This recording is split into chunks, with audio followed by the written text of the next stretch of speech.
Good morning. Welcome to Shields and Arrows, where we defend the faith, the family, and the fellowship. I am Pastor Mark Baze, and I'm the pastor of Blue Baptist Church in Blue, Oklahoma. If you would like to visit our church, here's some things you can expect. We are going to be doing contextual Bible study. When you walk in, we are going to be doing an in-depth analysis of what the Bible says, okay? So show up ready to think. Also, we are going to sing old hymns because the old hymns, at least a lot of them, have some good doctrinal lines and statements. And so we're going to stick to the tried and true hymns and songs. Furthermore, we're going to have male leadership, all right? We are not a church of a bunch of beta males that don't do their job. No, the men are going to be leading, and that's in accordance to Scripture. Furthermore, when you hear our sermons, they're going to be doctrinally based. And if that interests you, if those are the values that you find to be important, why don't you come and check out this little church in Blue, Oklahoma, all right? We'd love to have you. And we have people from all over that like to come and at least enjoy watching online, if nothing else. And so I appreciate all of you that are taking the time to tune in. Tomorrow is going to be Theology Thursday. You know Theology Thursday is where you try to hit me with some of your hardest-hitting, toughest questions. And I actually got a number of them that are in the docket. So it'll be really good. But if you have some questions, feel free to jump in, and we'll get those answered either on Thursday, or I can follow up with Friday. Now, all that being said, we did have a vice presidential debate. But first, I want to note, and I see that he's on today, we were talking about Rick, and Rick is in North Carolina. Rick sent me an email yesterday, and I see that he's on with us right now. Rick, so glad to hear that you're doing good. And he said that, you know, I showed you a picture of Asheville yesterday. He said it's even worse than the pictures show, but very thankful that they're doing okay. And I guess, Rick, are you seeing much aid still, I guess, people coming in and helping with the relief efforts? And so we're going to continue to be following along with the hurricane and how people are doing right now. Like I said, it's really a terrible time because they're about to get into the winter, and those Appalachian Mountains can be pretty unforgiving. So we'll have to be keeping an eye on all that. Okay, let's see here. Let's also talk about the vice presidential debate. So that happened last night. I did watch the whole thing. Like I said, I suffer through this stuff so you don't have to. Truth be told, it actually was kind of fun to watch. For one, it felt much more like an older debate. I've seen some of the older debates, and it reminded you of that. It was very cordial. It was almost downright friendly a few times, almost too friendly. I'm like, hey, come on now. Let's not just be buddy-buddy here. But it was definitely a much more calm, less intense debate. And I think that it was pretty clear that Vance was far and away much more prepared. Like I said, one of the biggest things that helped Vance is because masculinity is an exclusive feature of conservatives. Tim Walz tried his best to say, you know, I was a coach, I played ball, I did this and that, and had a shotgun. It just all comes across as extremely disingenuous. So, as far as like who was the man on the stage, Vance was the man on the stage, okay? He was calm, he was cool, he was collected. Walz definitely toned himself down a lot. He was not the crazy pointing, waving guy you've been seeing on stage. He was a little bit more reserved, but he still did not have the more solemn, calm, cool, collected demeanor that Vance clearly had. So just as far as like appearance, Vance was far and away just knocking it out of the park. When it came to the actual content, the discussions, Vance, here's the thing. Everybody's going to be talking about how good Vance did, and they're going to say that Vance did everything Trump should have done. To a degree, that is absolutely true. Yes, there were a lot of things that Trump missed out on, but it's kind of like getting to play a team the second time, right? The first time you play them, you don't really know, right? What are their strengths? What are their weaknesses? The reality is, it's kind of, let me use a sports analogy here for you. When it comes to baseball, often the rookie will have his best season being that rookie year, and it's often called the sophomore slump, his second year in the majors. Not necessarily because he didn't get worse, but because they start to figure you out. They get the scouting report. They know what to expect, all right? They don't know, can this guy hit the curveball? Does he like fastballs, down and away? Like, what is it? And eventually they get an idea, okay, here's how we need to approach you. Trump was having to square off with really much, without any evidence of a scouting report. He did not really know exactly what kind of approach, what kind of angle that Kamala Harris was going to take. He also didn't know how the moderators were going to handle things. So all that being said, Vance benefited from watching Trump and seeing what Trump needed to do. And now Trump provided Vance what to expect. So Vance went in, did what he needed to do, showed himself to be very competent, and he showed himself to be very normal. Obviously, we knew that Vance was pretty normal. I've said for a long time that Vance is not conservative enough for me in a lot of cases. He kind of showed that a little bit last night. I'll speak to that in a moment too. But if Trump was needing to pick up a few extra middle-of-the-road women, for example, Vance might have done the job, right? And that's what you're trying to do. You're not trying to cause any damage. We don't hide it here at Shields and Arrows. I've never hid it. I'm a conservative. I do not like the liberal Democratic policies. I want Trump to win. That doesn't mean I think Trump is God's gift to man. I don't think J.D. Vance is God's gift to man. There's some things that Vance stands for that I think Vance is too big government, all right? Frustrates me. But, who's going to make the government bigger? Kamala Harris or Trump? Kamala Harris is going to make the government way, way bigger. So I know that we've had this mentality that, we got to pick the lesser of two evils. That's only true, and people say that mentality, the idea of the lesser of two evils is never going to get us anywhere. The truth is you can move the needle, though. You can move the needle a little bit. The Trump presidency was much more conservative than the Bush presidency, and you can make that progress. I'm not saying that lesser of two evils is always the answer. Like when it comes to church, for example, I don't think you should just look around and say, well, this church is not as bad as the others, so I guess I'm going to go to that one. I mean, if you can't find a good church, guess what you have the option of doing? Starting your own church, right? Or going and finding one. When it comes to the presidential election, you don't have near the flexibility, okay?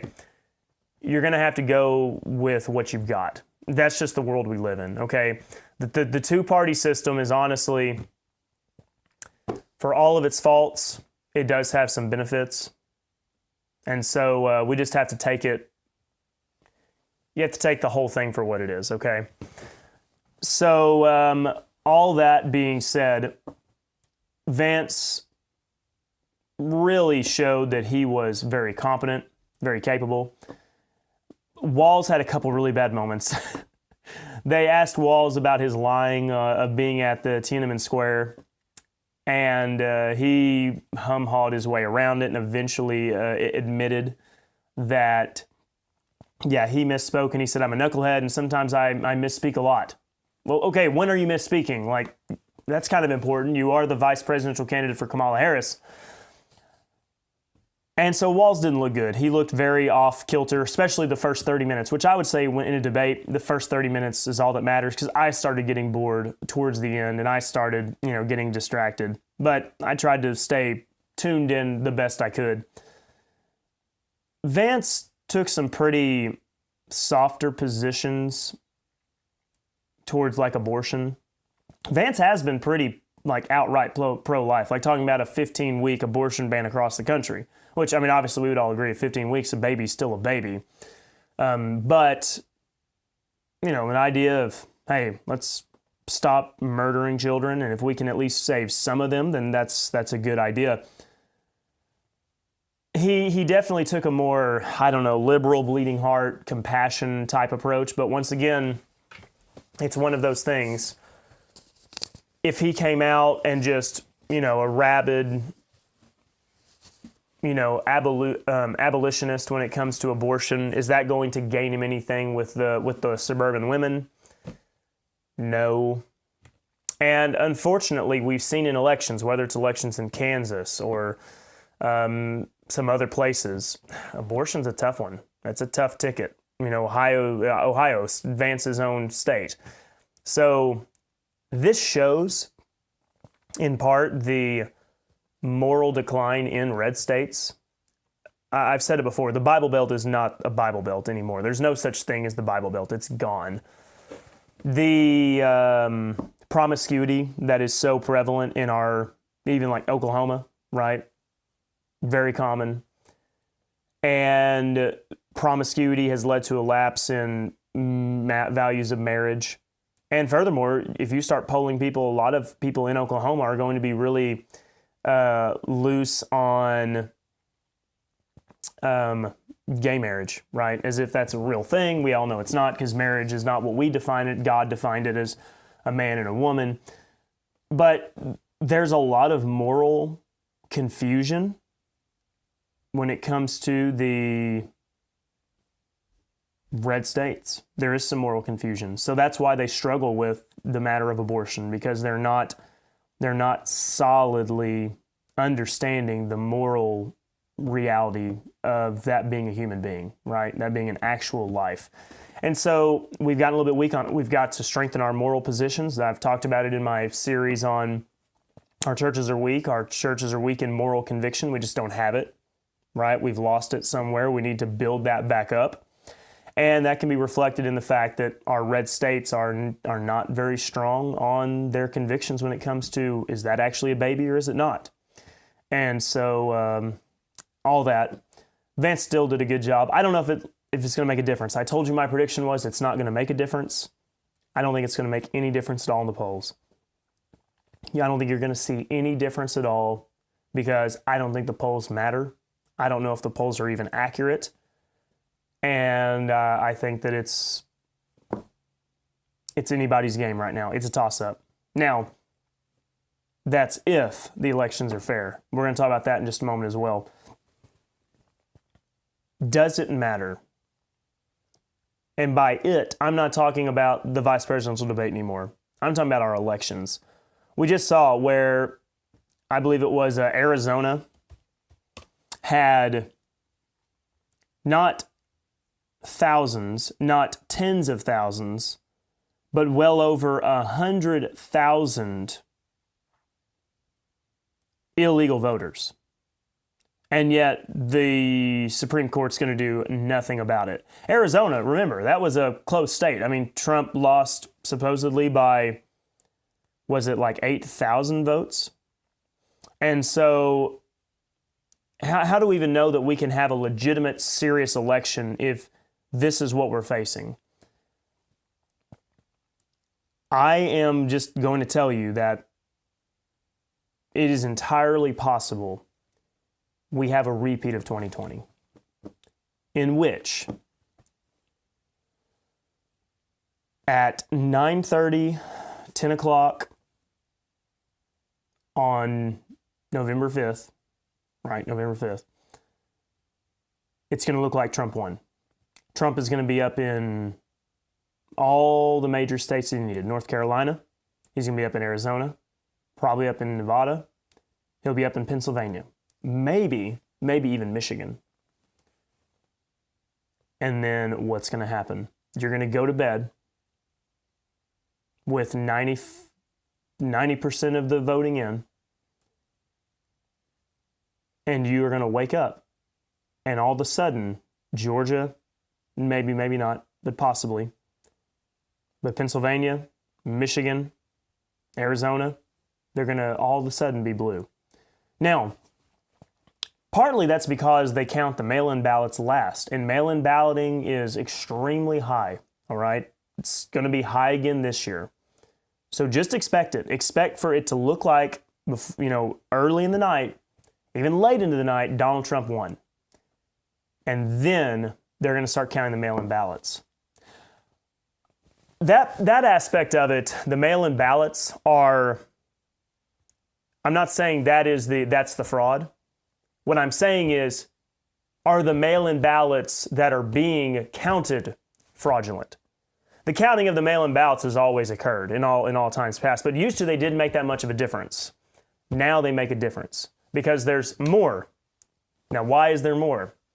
I don't know. It's pretty interesting. Why is everybody voting mail-in now instead of just on election day? If there are even 10,000 illegal voters in Arizona, that's 10,000 illegal mail-in ballots that could be potentially manipulated. How many are in, I don't know, Pennsylvania? How many are in Michigan? North Carolina even, maybe? Virginia? One of the major moments in the debate last night is Walz asked Vance if Trump lost the 2020 election. Vance said, we're not looking to the past, we're looking to the future. And the liberals are going to try to hit Vance on that. I know that we act like, for some reason in politics, that it is a losing position for us to raise questions about 2020. And I'm not saying that you should just be screaming about 2020 all the time, right? You can't live in the past. With that being said, we should never forget that year. They are going to tell you to do not believe your own lying eyes. That 2020 was the most legitimate, clean, pure election that's ever been. And the idea of you having questions, voicing some concerns, is uncalled for, unjustified. That's a liberal propagandist lie. Pennsylvania changed their own voting rules against the Supreme Court. It was against their Constitution, all right? You couldn't do it. Not legally, but they did it anyways. Should Pennsylvania's votes have been counted? When you change all the rules and then shenanigans happen at night, and something all of a sudden, a dramatic bump in the votes goes dramatically to one side, do not get mad when people have questions. Do not act as if it is uncalled for and absurd. So therefore, Vance does not have any obligation to say, yes, Trump lost 2020. He's not the president. Joe Biden was made president as a result of the 2020 election. But as far as the actual votes of American citizens, we want to know. And we'll see. Because if 2024, I'm really worried. If 2024 looks anything like 2020, I don't know if we can ever have any confidence in our elections again. Because if it's just going to turn into a pattern of Republicans are in the lead, conservatives are in the lead, oh wait, now we have all these mail-in ballots, look, wouldn't you know it, they're just enough. They're just enough to bump Kamala Harris over the edge. Fool me once, shame on you. Fool me twice, shame on me. And so they've got to fix this. If they want elections to be considered legitimate, they've got to fix it. And we have every right in the world to protest. At the end of the day, we're going to see. Nobody knows. If a political expert's saying they know who's going to win, they don't. If a person says that it's guaranteed that Kamala Harris is going to win, I don't know it's guaranteed. But I think all the rules are rigged to help her quite significantly. So Trump's going to have overwhelming support, so much that they cannot play any games. Rick does have a few comments for us, updating us on the Hurricane Helene. He said lots of people are helping. FEMA is sparse. Okay, so a little bit of a lack there. He says the day after the hurricane, the close by National Guard was sent to Kuwait. Bodies still floating down the river. Oh my goodness. That's terrible. That's terrible.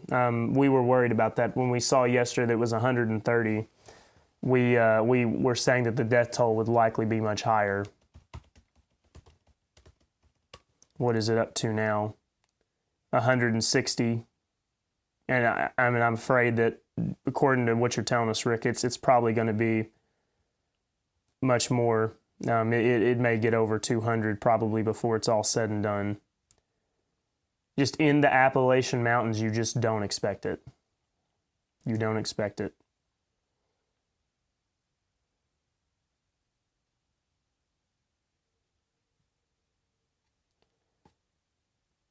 All right. Now, let's talk about Iran and its attack on Israel. So yesterday, in the afternoon for us, nighttime for Israel, Iran launched another major missile attack. And I think it was it was hundreds of rockets. And Israel's Iron Dome managed to take them all out, or at least prevent anybody from being injured. Israel's so used to the attacks, they're really good about quickly responding, notifying people getting into their bunkers. And so it was not a massive success for Iran by any means. There was a couple terrorists who murdered, I think, some 7 people at least, and that was in Joppa, I believe. And it was obviously in accordance with the Iran attack. What's going to happen next? How extreme is Israel going to retaliate? Because this was a direct attack by Iran. And Iran is getting desperate, right? If they're not using Hezbollah and Hamas and other terrorist groups to do it, they're doing it directly. That's a significant thing. We'll see how all this plays out. Now, what does that mean for America?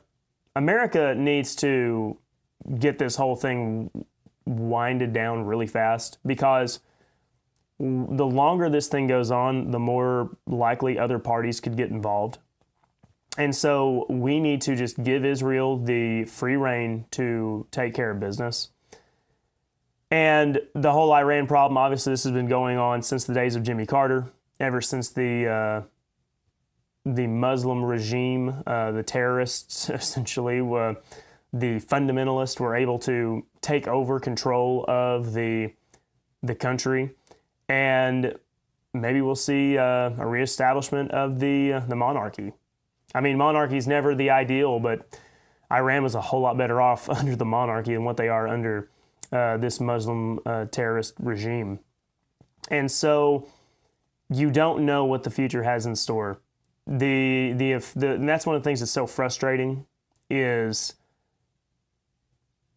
if you just looked at what the world was like in 2020, even with COVID, and you compare it to today, 2024, it's obvious that America allowed these things to happen. Russia invaded Ukraine because of the Biden-Harris administration's weakness. Iran was emboldened by all the money that it got from the Biden-Harris administration, funding all these terrorist attacks. You cannot be weak, all right? You've got to, in the famous words of Barney Fife, nip it in the bud. And that's true for any area of life. It's true on the level of the presidency, national foreign affairs. It's true for churches as well. If you don't address things, they're going to turn into bigger and bigger problems. If you are not willing to speak to matters of doctrine, whether that is eschatology or soteriology, ecclesiology, all the ologies that you want to name, if you're afraid to address it, it's going to turn into a bigger problem. And it's going to eventually get to be a problem that you can't control. You can't handle. It's going to be beyond your reach. And that's happened in the world, and it's happening in our churches as well. That's one reason why our churches are so pathetic today. Absolutely pathetic. I made that post, that what I opened the show with. I said that if you want to come visit our church, we are going to do contextual Bible study, sing old hymns, male leadership, and sermons are going to be doctrinally based. That would be a controversial thing in a lot of churches, especially the male leadership part. Especially the male leadership. Are you saying that it's bad for women to have roles and positions of leadership in the church? Yes, I am. Yes, I am. I'm not saying they can't have a role to play with the children and women's ministry. I think those are all biblical things. But guess what? Who are called to be the elders, the bishops, the deacons? It's the men. And yet our churches have run away from any tough doctrinal matters. And so guess what? We have these atrophied, sickly, pitiful little churches. All right? And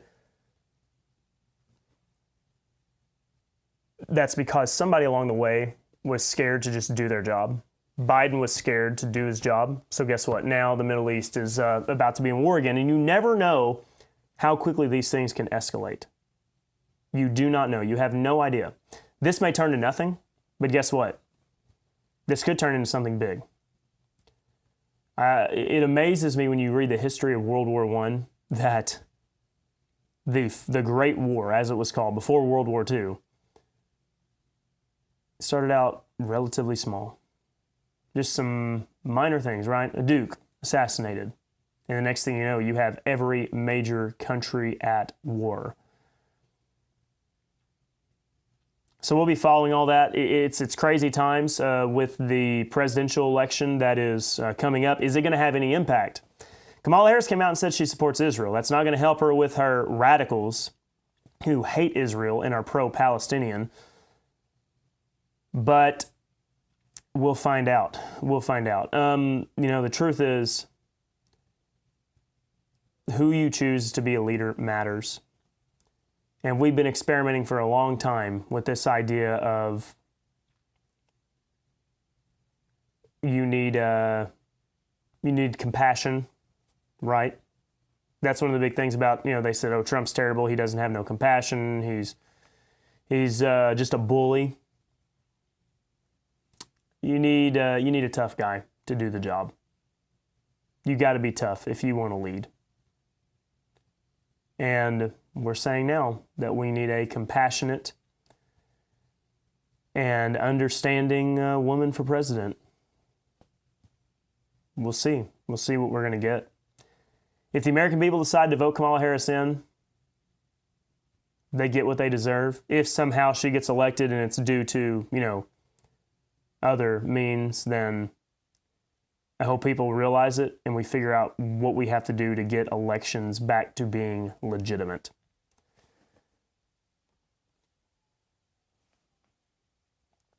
All right.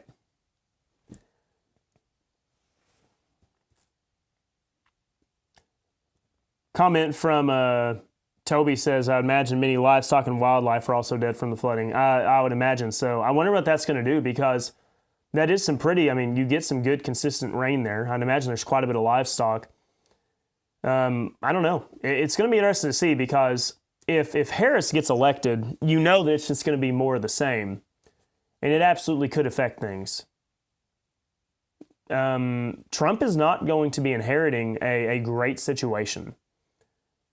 The thing is that the Biden, all he had to do when he was elected, just sit back and do nothing, because the economy was already recovering from COVID. And therefore, all the jobs started coming back, and he just got to claim those as his own. It was really a nice setup for him. If Trump gets elected, Trump and Vance are going to have a lot of work to do. And hopefully they get the things done that need to be done, addressing the matters of foreign affairs.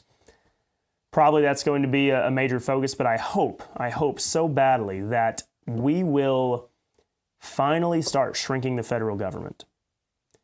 I'm worried about it because Trump is not, he is a, send it back to the states when it comes to some things, like abortion, but in some ways, him and Vance are not small government guys, and it's going to take that. That's why I was really hoping for Ron DeSantis, Vivek Ramaswamy. I do not know that Vance is the direction that we need. The only thing I'll say, and this is me just being brutally honest here, if Trump does win, who's going to follow him up? Probably Vance. I don't know that Vance is conservative enough. I've said it before. I don't know that he's conservative enough. The future of the Republican Party has got to be Vivek Ramaswamy, at least his mentality. I don't know that Vivek is a true... He's got to prove himself a little bit more. I haven't seen him exercise power, right? He talks a great game. I've seen DeSantis exercise power, and it looks really good. But I hope that's where we're heading. I hope we're heading to a shrink the government down, because otherwise we're not going to last. The country cannot persist as it is, because this whole thing of California trying to dictate how we all live, New York dictating how we all live, that is not sustainable. And furthermore, as much as I'd like to, Florida and Texas can't dictate how California and New York live. The ideologies are too divided. We've got to get back to a republic, individual states. The United States is united only in that sense of the federal government's reach, which is way too far now. It needs to be extremely restricted. But we got to get back to the idea of the United States and not just this single massive country in which everybody imposes their will on each other. As a conservative, I would love to see a national bill on marriage that makes marriage back to being a man and a woman, at least in the eyes of the law. It's always been what it is in the eyes of God. But I know that is not going to get us anywhere. It's not going to pass, not enough support. But maybe if we got the government small enough, you know what? Oklahoma could maybe do that. Maybe Oklahoma could just do that. Or other important matters as well. Even going back to like gun laws. The idea that the federal government is in charge of guns, and that there's this branch called the ATF that gives all these arbitrary rulings is, I mean, the founders are rolling in their graves, because that's not how this was meant to be. It's not how it was meant to be at all.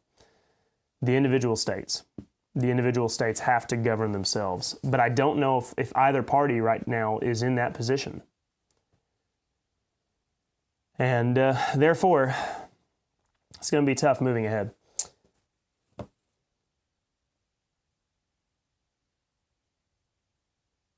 Jerry says, sadly, those in the Bible Belt stopped getting enough Bible under their belt a long time ago.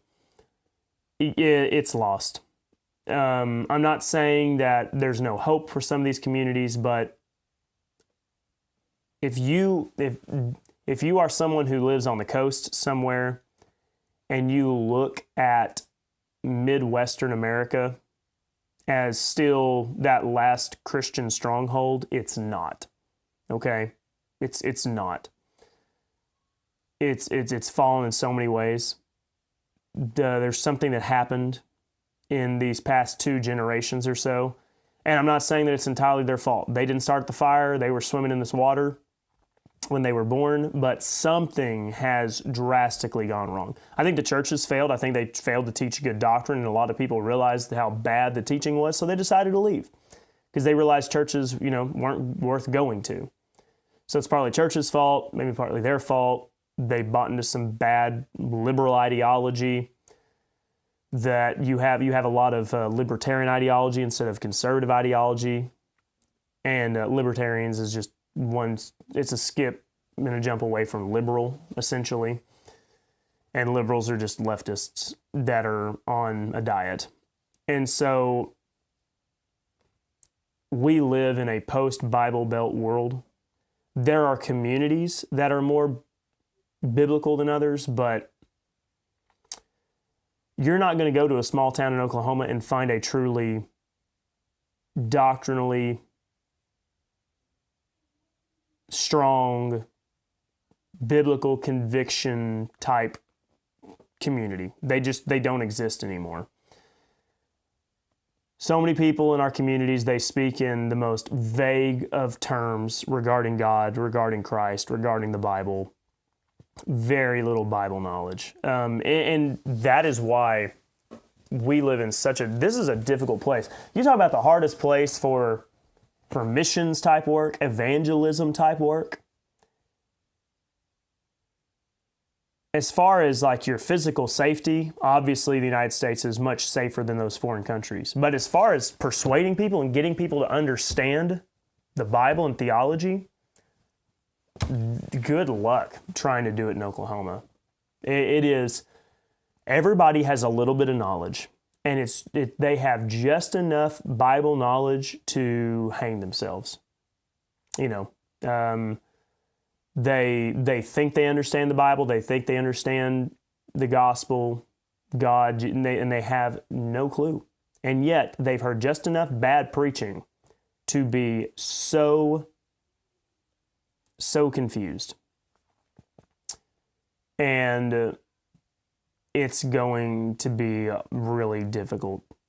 I try to have conversations with people, and they just have no interest in thinking deeper about these matters, because their grandma went to church and taught them about Jesus, and Jesus said, follow the golden rule, treat others the way you want to be treated, and everything's going to be all right. God loves everybody. God's not going to send that person to hell just because they don't necessarily believe just the right way or whatever. It's so, the good old boy theology is rampant because they all have just a little bit of Bible knowledge. Jerry says, Pastor Mark, I am not convinced that DeSantis is a true conservative. If he was, I don't think the rhinos would have supported him when he ran against Trump. I hope I'm wrong. Could be right. You could be right. He may not be a true conservative. I know that there's a number of older people that are very skeptical of him. I know the younger people seem to like him a lot. DeSantis may be establishment, but I haven't really seen it. As far as if I'm just looking at what he's done in Florida, it seems to be very conservative. I think the establishment, there's a couple different establishment people or categories in the establishment that don't want Trump. The first ones are those who hate Trump because he did upend everything. He absolutely went in and as this outsider and won right off the bat, beating, Cruz and defeating Jeb Bush and everything. And people, they despise him for that, being that outsider, the Cheneys of the world. And then there's those who like the things that Trump did as far as some policies, whether it's on the border or foreign affairs or marketing, trading, the economy, and they actually appreciate it, but they do not like Trump. I know those people, right? They don't like the way he talks. They think that he is a vulgar, indecent human being. And so they saw DeSantis as the policies of Trump without all of the negatives of Trump. So I think maybe that's one reason why you saw some of the establishment, the rhinos, kind of like DeSantis, depending on what kind of rhinos, right? Maybe. We'll see. I don't know. And DeSantis may not be going anywhere now. He had his moment. He tried to run, and he made the big mistake of running against Trump. And that is his big mistake. At the time, we didn't know. Trump was facing all sorts of trials. It's always easy to look back and say, yeah, he should not have ran.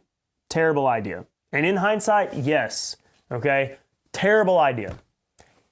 In 2022, we weren't quite sure. I know we can say we knew that it was obvious that it was always going to be Trump and nobody should have tried to rival him. But you're having the benefit of hindsight. Just like when preachers say that we always knew that Jesus was going to die for our sins, and people have always been saved by believing in Jesus' death, burial, and resurrection. You're getting to read the testimony of Scripture and then look back and say, oh yeah, I can connect the dots, I'm a genius. No, you had it all laid out there for you. Yeah, it's easy to read the Gospels and then see in Isaiah 53, oh, that's obviously the crucifixion of Christ. Well, of course. But you know what? If we put you in the days of Isaiah and all you had was his testimony in Isaiah 53, you would not have a clue about what that's talking about. You'd probably think it's about Israel. You would not have known. So I get it. We look in 2024 and we say how dumb it was for DeSantis to run against Trump. Yeah, it was a dumb idea. But we're in 2024. He was in 2022. We just didn't quite know. And it may have sunk him. He may be done now because he ran against Trump. And when you run against Trump, it's a bad idea. Okay, he destroyed Marco Rubio's career. He destroyed, at least as far as a bid for president, destroyed Cruz's bid for president. The Bushes, like, they're not even relevant anymore. Like, that's how bad Trump beat them. And so, yeah, it's a really, really bad idea. But hindsight's 2020. We'll see. If Vance is willing to start working with Vivek, I hope that's the case. But what I'm saying is I'm seeing a trend, and I'm worried that we're trending back towards big government. Kind of more like the Bushes, the Romneys of old.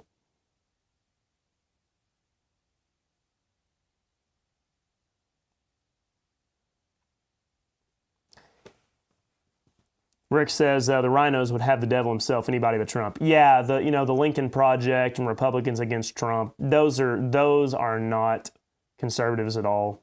No conservative looks at Trump and says, or no conservative looks at Kamala Harris and says, I'm going to vote for her just because I hate Trump so much.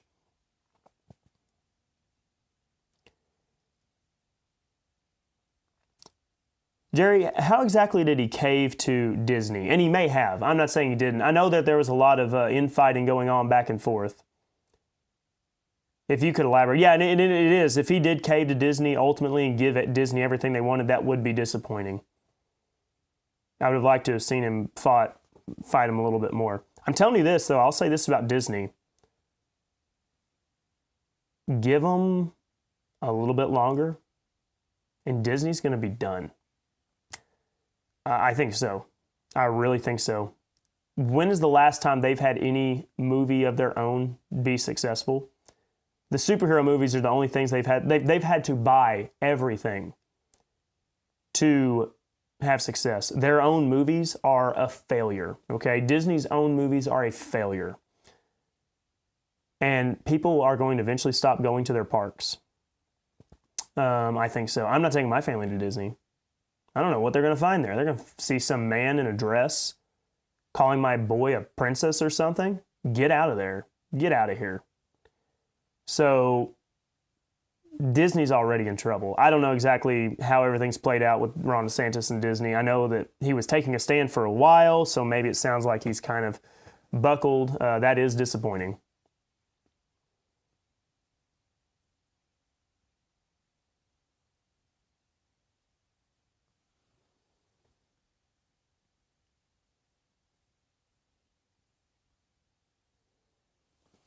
Rick says, even though I live in North Carolina, I'm a Florida resident. We love Ron. We didn't want him to run and maybe lose him. He has turned Florida conservative. Now, let me say this. And once again, I'm taking it all in. I'm acknowledging what Jerry's saying. But at the same time, I will say, before you had the governance of Ron DeSantis, Florida was a purple state. It was a purple state. Could go either way. DeSantis got in office. Florida's not going purple. It's red, right? Trump is not losing Florida. So, yeah, once again, there's a lot of people who say a lot of things. Vivek Ramaswamy says a lot of things, and I really like hearing him talk. He says a lot of things that I think are really good. But who's the guy that's done things? Okay, that's my point. But who knows? He may. I'm being reserved because the elders, right, that I know, the men of age and experience are telling me he's maybe not everything you think he is. So I'm going to hang back and say, okay, we'll wait and we'll see. I just want a guy that's going to say, we got to shrink this big, overblown, overreaching, and unconstitutional federal government.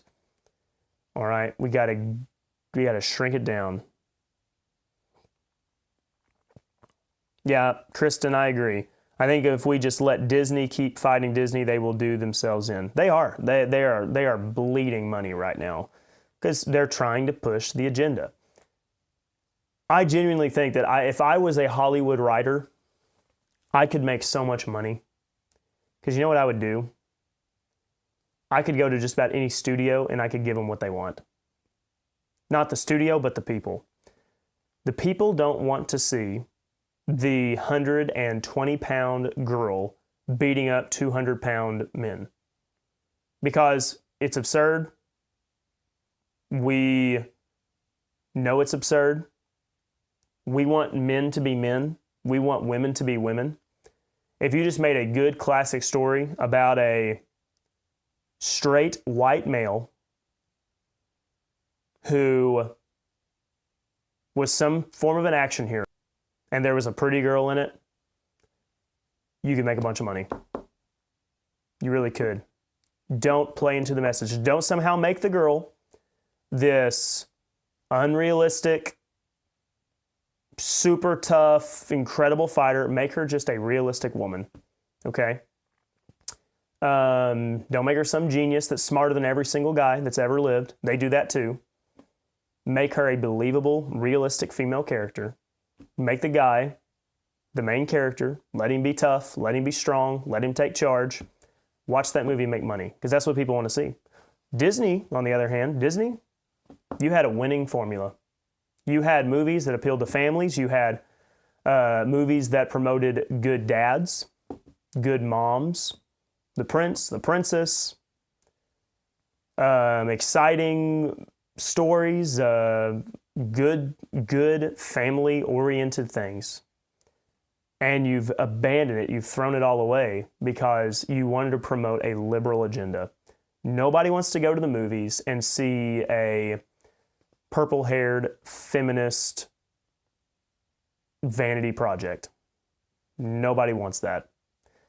Star Wars, I could have made you billions. All right, ready? Quite frankly, I could have made Star Wars so much money, they would have not known what to do with all the money that I made them. Because all you had to do was give Luke Skywalker a lightsaber and have him fight the bad guys, and you'd have made billions, all right? Billions and billions of dollars. But you know what they wanted to do? They wanted to spit on the old characters, okay? They hated those old characters. And so they introduced all these new characters. You know what? Okay, fine. I know that Luke Skywalker was the main character. We hate him. Now he's a miserable, angry old man. Hate those old white men. Here's this young girl. This young girl's better than him in every way. She didn't need any training, right? She can do all the things. People hated it. People want traditional masculinity and they want traditional femininity. All right? We like it when men are men and women are women. Okay? That's very good. Very encouraging, right? That's what we like. But they won't give the people what they want because they hate it. They hate it because it's conservative.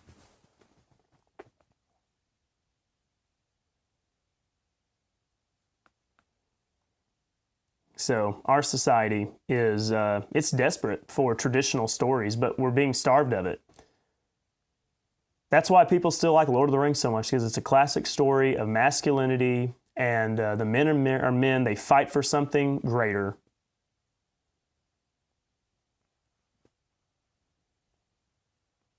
Like, my son does not watch any new Disney movies. None. The newest one that maybe we've let him watch is Frozen. And even Frozen, when I watched it at the time, I was like, they're doing some things here. The guy's not the hero. They made the prince to be the bad guy. This is interesting. And then it snowballed into what it is today. And so, you know, he's going to be watching the older stuff. Anything from maybe the mid-2000s and earlier, because everything more recently has been absolutely terrible. We have no heroes anymore, right? We have nothing to aspire to be like. It's a shame. I mean, men had the action heroes of the 80s to look up to, and Arnold Schwarzenegger, not saying that his personal conduct, but the guy on screen, right? The character, Commando, whatnot, Sylvester Stallone, Chuck Norris, and you had Indiana Jones, and all these masculine men who did masculine man things. And then you had movies, that portrayed women as being women. Star Wars had Princess Leia, okay? Everybody liked her, because guess what? She was realistic to what women could do. Women can shoot good, right? You ever heard of Annie Oakley? Princess Leia shot good in the movie, right? Better than Luke, seemed like. And we all liked her. She was a good character. We want realistic, good characters, and we have no good stories anymore, and it's a real shame. All right, I think I've been ranting long enough. Tomorrow is Theology Thursday. I have some good ones in the docket. We're going to have to talk about them. Spend some serious time investigating doctrine, but what I've got to do now, I've got to go prep for tonight, because tonight is session number 12, I believe, of Philippians verse by verse. And so I've got to get organized and get ready for that. I appreciate all of you taking the time to watch. You never know what you're going to get with this show. It could be a little bit of anything all over the board. But when it comes to defending the faith, the family, and the fellowship, you got to be ready to handle anything at any time. Because we're shields and arrows. I'm Pastor Mark Baze. Thank you all so much. If you want to support my ministry, you can go to markbazeministries.org, where you can find our links, whether Venmo, PayPal, you name it. Anything is greatly appreciated. You help provide the equipment and the time, the resources that we use. Have a great rest of your Wednesday afternoon. Continue to be those fearless defenders of the faith. Thank you.